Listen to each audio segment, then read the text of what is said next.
Lecture de la Bible sainte. Nous lisons dans l'Ancien Testament le chapitre 2 de la Genèse.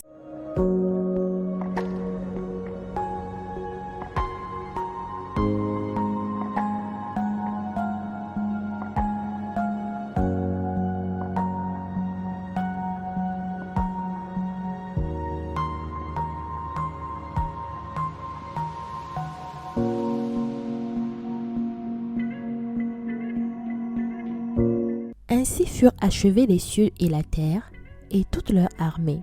Dieu acheva au 7e jour son œuvre qu'il avait faite, et il se reposa au 7e jour de toute son œuvre qu'il avait faite.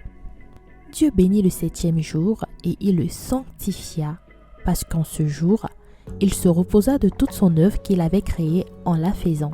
Voici les origines des cieux et de la terre, quand ils furent créés.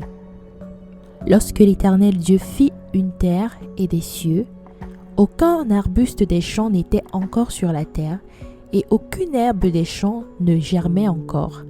Car l'Éternel Dieu n'avait pas fait pleuvoir sur la terre, et il n'y avait point d'homme pour cultiver le sol.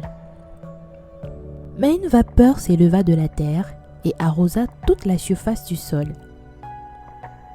L'Éternel Dieu forma l'homme de la poussière de la terre, il souffla dans ses narines un souffle de vie, et l'homme devint un être vivant.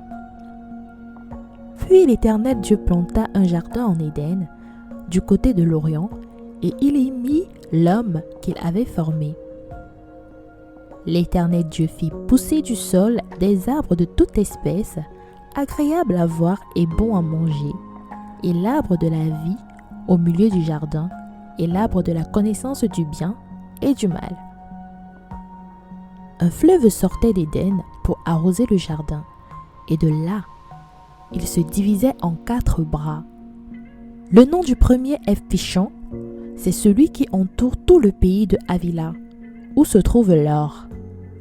L'or de ce pays est pur. On y trouve aussi le bdellium et la pierre d'onyx.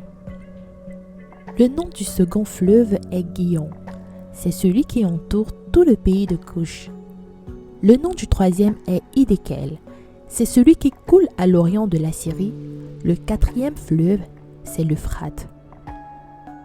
L'Éternel Dieu prit l'homme et le plaça dans le jardin d'Éden pour le cultiver et pour le garder. L'Éternel Dieu donna cet ordre à l'homme.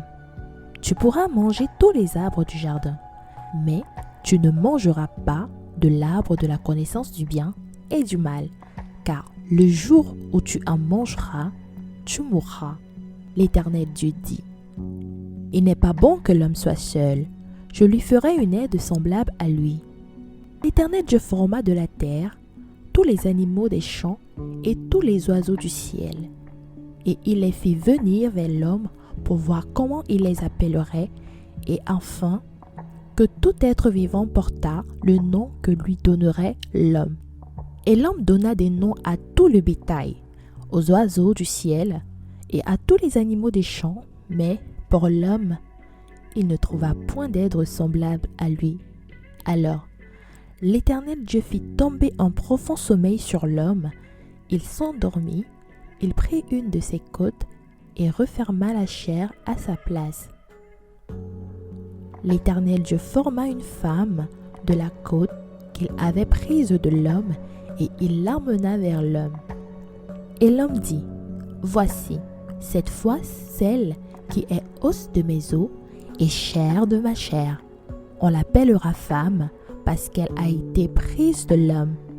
C'est pourquoi l'homme quittera son père et sa mère et s'attachera à sa femme, et les deux deviendront une seule chair. L'homme et sa femme étaient tous deux nus, et ils n'en avaient point honte. Lecture de la Bible audio, lue par Larissa. Dis-moi en commentaire le passage que tu préfères et que nous puissions la méditer ensemble. Que Dieu te bénisse.